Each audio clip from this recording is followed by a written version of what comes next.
జై శ్రీరామ్ అందరికీ నమస్కారం. వెల్కమ్ టు న్యూస్ అఖండ. నేను మీ కస్తూరి శ్రీధర్. మిత్రులారా, ఈ పాకిస్తాను భారత పైన మరోసారి రెచ్చిపోయింది.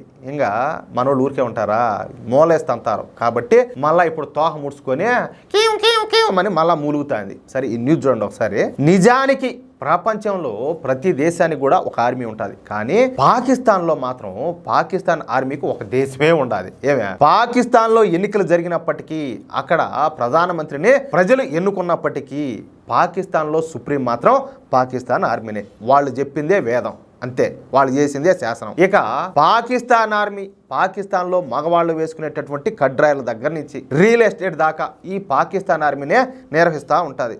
నేను చెప్పేది వాస్తవమే, నేను కామెడీగా ఏం చెప్పడం లే. పాకిస్తాన్లో పాకిస్తాన్ ఆర్మీకి ఏకంగా 59 సంస్థలు ఉన్నాయి.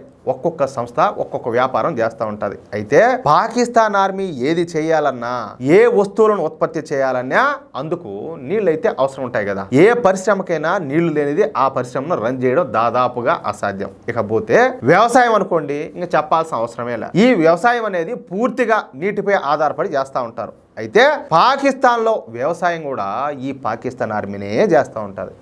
పాకిస్తాన్లో 12% వ్యవసాయ భూములు ఈ పాకిస్తాన్ ఆర్మీ చేతుల్లోనే ఉంటాయి. అర్థమవుతుందా? ఇక పాకిస్తాన్లో ఉండేటటువంటి పంజాబ్ రాష్ట్రంలో చోలిస్తాన్ ఎడారి ఒకటి ఉండాలి.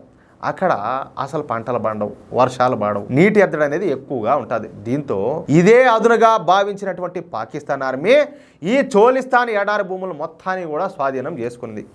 అక్కడ నివసించేటటువంటి ప్రజలను బలవంతంగా వేరే చోటుకు తరలించింది. ఇకపోతే ఈ చోలిస్తాన్ ఎడారిలోకి సింధు నది జలాలను మళ్లించి అక్కడ పాకిస్తాన్ ఆర్మీ పెద్ద ఎత్తున వ్యవసాయం చేయడం ప్రారంభించింది. అన్నీ కూడా వాణిజ్య పంటలే కావడంతో అక్కడ పెద్ద ఎత్తున ఈ పాకిస్తాన్ ఆర్మీ పెట్టుబడులు పెట్టింది. అంతేకాకుండా అక్కడ డ్రగ్స్ పంటలను కూడా పాకిస్తాన్ సాగు చేస్తుంది. పాపి పంట అంటారు చూడు, గసగసాలు అంటాం మనం. దాన్ని ఆ గసగసాల ద్వారా డ్రగ్స్ ఉత్పత్తి చేస్తారు. డ్రగ్స్, నల్లమందు, ఆ పంటలను కూడా పండిస్తారు అక్కడ. అయితే మొన్న మన భారతదేశంలో పెహల్గాం దాడి జరిగిన తర్వాత మన భారత ప్రభుత్వం సింధు నదీ జలాల ఒప్పందాన్ని రద్దు చేసుకొని ఈ పాకిస్తాన్కు వెళ్ళేటటువంటి సింధు నదీ జలాలను నిలిపేసిన సంగతి మీకు అందరికీ తెలిసిందే. దీంతో ఈ పాకిస్తాన్కు ఏమి చేయాలో దిక్కుదోచడం లే. ఇక ఉన్న సింధు జలాలను ఈ పాకిస్తాన్ పంజాబ్ లోకి, అలాగే చోలిస్తాన్ ఎడారిలోకి మళ్లిస్తారు. అంటే పాకిస్తాన్ లోని ఈ సింధు ప్రావిన్స్ కు నీళ్లు ఇవ్వకుండా పాకిస్తాన్ లో ఉండేటటువంటి పంజాబ్ లోనే ఈ నీళ్లను స్టోర్ చేసుకుంటున్నారు. దీంతో పాకిస్తాన్ లోని సింధు ప్రావిన్స్ ప్రజల నుంచి తీవ్రమైనటువంటి వ్యతిరేకత వ్యక్తం అవుతుంది. ఈ సింధు ప్రావిన్స్ రైతులు రోడ్ల మీదకి వచ్చి ప్రభుత్వ ఆఫీసులను, ప్రభుత్వం యొక్క ఆస్తులను ధ్వంసం చేయడం మొదలుపెట్టారు. చివరకు ప్రభుత్వంలో ఉన్నటువంటి మంత్రులను కూడా టార్గెట్ చేస్తా తరిమి కొడతారు. పాకిస్తాన్ ఆర్మీను అసలు తమ ప్రాంతం లేకే సింధు ప్రజలైతే రానివ్వడం లే. దీంతో ఇక ఏం చేయాలో తోచినటువంటి పాకిస్తాన్ లెఫ్టినెంట్ జనరల్ అహ్మద్ షరీఫ్ చౌదరి మాట్లాడతా, వీడు ఎంత మోగోడో చూడండి. వీడు ఒకసారి, మాకు వచ్చేటటువంటి నీటిని భారత ప్రభుత్వం అడ్డుకుంటే భారతీయులు ఊపిరి ఆపేస్తామని మాట్లాడాడు. అబ్బా, నీ మొగతనం మొన్న చూపించాల్సింది కదరా, మొన్న చూపించాల్సింది కదా నీ మొగతనము. కాశ్మీర్ లో డ్యామ్లు, రిజర్వాయర్లు నిర్మించడం ద్వారా మన సింధు నది నీళ్లను ఆపేద్దాం అని చెప్పేసి మీరు అనుకుంటున్నారు. పాకిస్తాన్ నాశనం చేయాలని చెప్పి చూస్తున్నారు. పాకిస్తాన్ ఆర్థిక వ్యవస్థను దెబ్బ కొట్టాలని చెప్పేసి ప్రయత్నం చేస్తున్నారు. పాకిస్తాన్ నిర్మిస్తున్నటువంటి చైనా పాకిస్తాన్ ఎకనామిక్ కారిడార్ ను నిర్వీర్యం చేయాలని చెప్పేసి మీరు ప్రయత్నాలు చేస్తారు. కానీ అది జరగని పని. మీరు నీళ్లను కనుక ఆపేస్తే సింధు నదిలో భారతీయుల రక్తం ఏర్లై పారుతుందని చెప్పి మాట్లాడాడు. పారుతుంది. భారతీయులంతా నిలబడుకొని పాకిస్తాన్ పక్క మలుకొని జిప్పు తీసి ఉచ్చబొచ్చే నీ పాకిస్తాన్ ఏడుంటుందో కూడా తెలియదురా దరిద్రపుండా కొడక.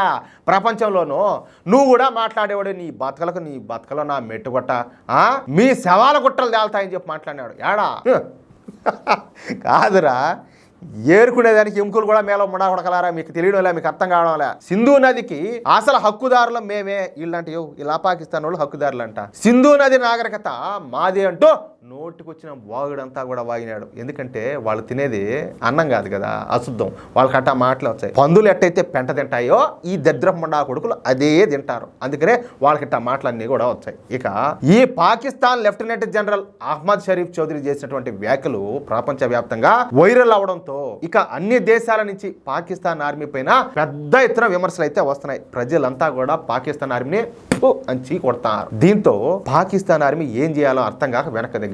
మళ్ళీ మళ్ళీ ఈపు చూపించింది. బెదిరుగుడ్డు ముండలు కదా, అంతే. అబ్బెబ్బే మేము ఆ వ్యాఖ్యలు అసలు చేయనే లేదు, ఎవరో ఈ వ్యాఖ్యలు చేస్తే అవి తమ ఆర్మీ జనరల్ చేసినట్టు ఆర్టిఫిషియల్ ఇంటెలిజెన్స్ ద్వారా వీడియో తయారు చేశారని, తమది ఏది ఈ పాకిస్తాన్ది క్రమశిక్షణ గల సైన్యం అని చెప్పి, అదేవిధంగా తాము ఎప్పటికీ తప్పు చేయమని చెప్పి తోక ముడిచారు. వీళ్ళ బతుకు శుద్ధం ఏందో, వీళ్ళ డిక్కీ శుద్ధం ఏందో అందరికీ తెలుసు.